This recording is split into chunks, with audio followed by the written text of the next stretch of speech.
కృపగల మా ప్రియ పరలోకపు తండ్రి, మీ అపారమైన ప్రేమను బట్టి మిమ్మల్ని స్తుతిస్తున్నాను.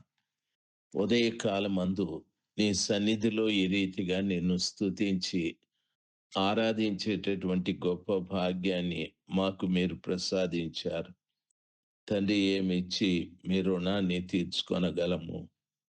అయ్యా, మా తండ్రి, మదనపల్లి పట్టణాన్ని దయచేసి దర్శించండి. మీ శ్రేష్టమైన వాక్కును ప్రభువా మేము ప్రకటించుటకు నా తండ్రి వీలును కలుగజేయమని ప్రార్థిస్తున్నాను. తండ్రి, అనేక మంది బిడ్డలు నాశనమైపోతున్నారయ్యా. యవన బిడ్డలు ముఖ్యంగా. ప్రతి యవన బిడ్డను దర్శించండి. యవన బిడ్డ పైన మీ కృప ఉంచండి. సాతానుడు ఇది తప్పు లేదు అన్నట్టుగా వారిలో భావాన్ని పుట్టించి, చేయకూడని తప్పు చేసిన తరువాత సాతానుడు వదిలిపెట్టి వెళ్ళిపోతున్నాడయ్యా. ఆ రీతిగా కాకుండా బిడ్డలందరూ కూడా సురుగుదనాన్ని కలిగి వారు జాగ్రత్తగా నీ పాదముల చెంత బ్రతకటానికి ఒక్కొక్కరికి మీరు కృప దయచేయమని ప్రార్థిస్తున్నాను తండ్రి. యేసయ్యా, నీకు వందనాలు, స్తోత్రాలు. పరిశుద్ధ ఆత్మదేవుడా, నీకు వందనాలు, స్తోత్రాలు స్వామి. దయచేసి ప్రతి బిడ్డ విషయంలో కూడా మీరే కృప చూపెట్టి కార్యము చేయమని యేసు ప్రభువు నామంలో ప్రార్థించి వేడుకుంటున్నాము తండ్రి. Amen, amen. జూలై మాసం 11వ తారీఖు 2026 శనివారం. ప్రియులారా, నెహెమ్యా గ్రంథము 11వ అధ్యాయము 15వ వచనములో ఉన్న వాక్యాలు ధ్యానించటానికి ప్రభు సహాయం చేయని. లేవీయులలో ఎవరనగా షమాయా, ఇతడు బున్నీకి పుట్టిన హషబ్య కనిన అజ్రికాము కుమారుడైన హషూబునకు పుట్టినవాడు. లేవీయులలో ప్రధానులైన వారిలో షబ్బేతయును యజాబాదును దేవుని మందిర బాహ్య విషయములలో పై విచారణ చేయు అధికారము పొందిరి. ఆసఫు కుమారుడైన జల్దీకి పుట్టిన మీకా కుమారుడైన మత్తన్య ప్రార్థన స్తోత్రముల విషయములో ప్రధానుడు. తన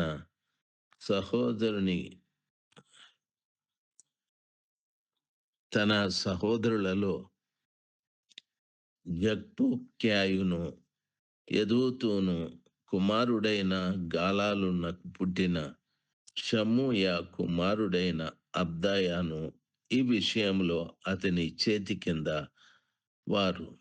పరిశుద్ధ పట్టణంలో ఉన్న లేవీయులందరూ 208 ద్వారపాలకులైన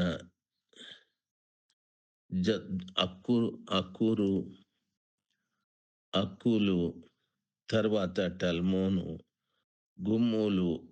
గుమ్మములు కాయివారును 172.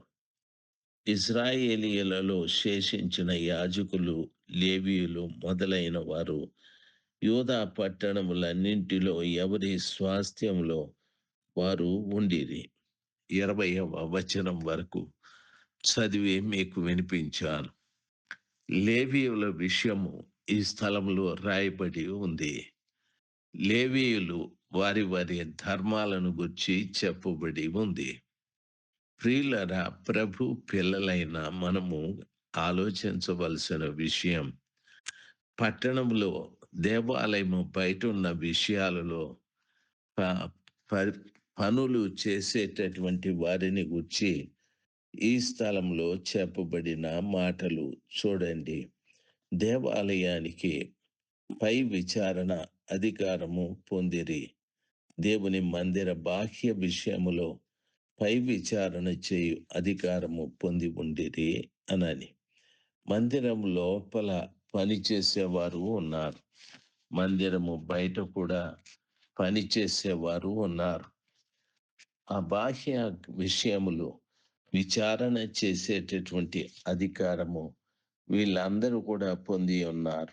కాబట్టి దేవుని పిల్లలు తెలివైన వారుగా మనం చేయవలసిన పనేమిటంటే, కృప కలిగిన దేవుడు ఈ ఈ స్థలంలో ఉన్నాడు. ఆ సర్వశక్తిమంతుడైనటువంటి దేవుని పిల్లలుగా ఆ మందిరం యొక్క బాహ్య విషయాలు అంటే ఎన్నో కార్యక్రమాలు ఉంటున్నాయి.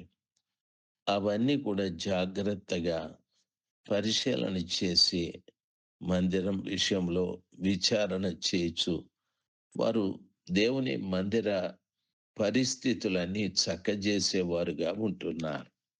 తరువాత గాయకులను గూర్చి కూడా రాశారు.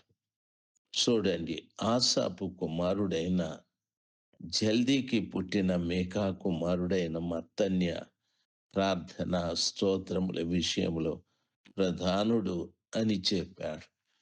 ప్రియులారా, దేవుని మందిరములో గాయక బృందమైనటువంటి ఆసా కుమారుడు జబ్దికి పుట్టిన మీకా కుమారుడైన మత్తన్య ప్రార్థన స్తోత్రముల విషయంలో ప్రధానుడు. ప్రియులారా, మందిరంలో మనము ప్రార్థన విషయంలోను, పాటలు పాడే విషయంలోను, స్తోత్రముల విషయంలోను మనము ప్రధానులుగా ఉండాలి. మన దేవుడైన యెహోవాని నిత్యము ఆరాధించేటటువంటి బిడ్డలుగా ఉండాలి. నిత్యము ఆయనకు కృతజ్ఞతాస్తుతులు చెల్లించేవారుగా ఉండాలి.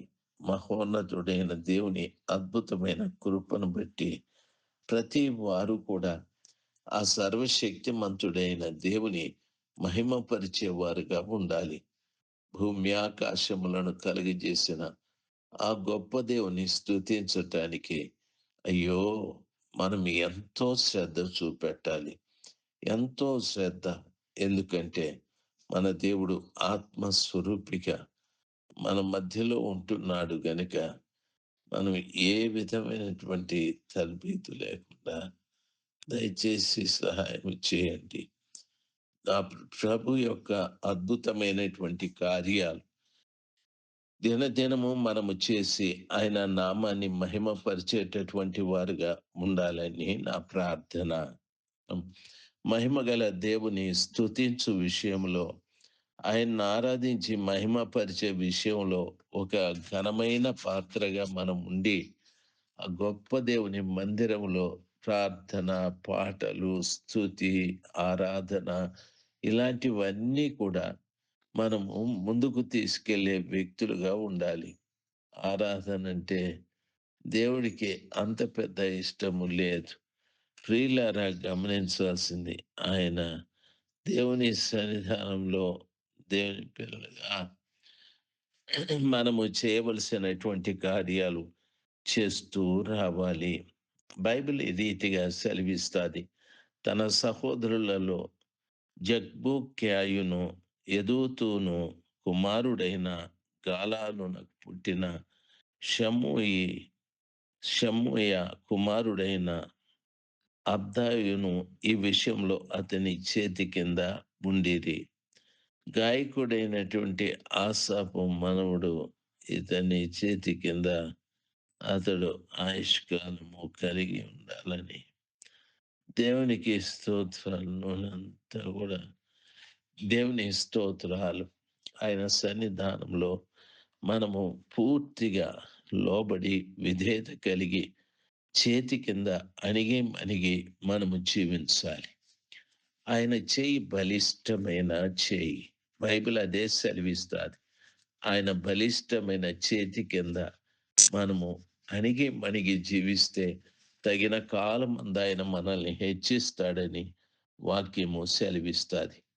ఆ రీతిగా ఆసాపు కుమారుడు దేవుని స్తుతించి ఆరాధించే విషయంలోను పరిశుద్ధ పట్టణంలో ఉన్న లేవీయులందరూ 208 నలుగురు ద్వారపాలకులైన అక్కూలు, తర్వాత అల్మోను, హల్మోను, గుమ్మములు కాయువారు 172 అని చెప్పాడు.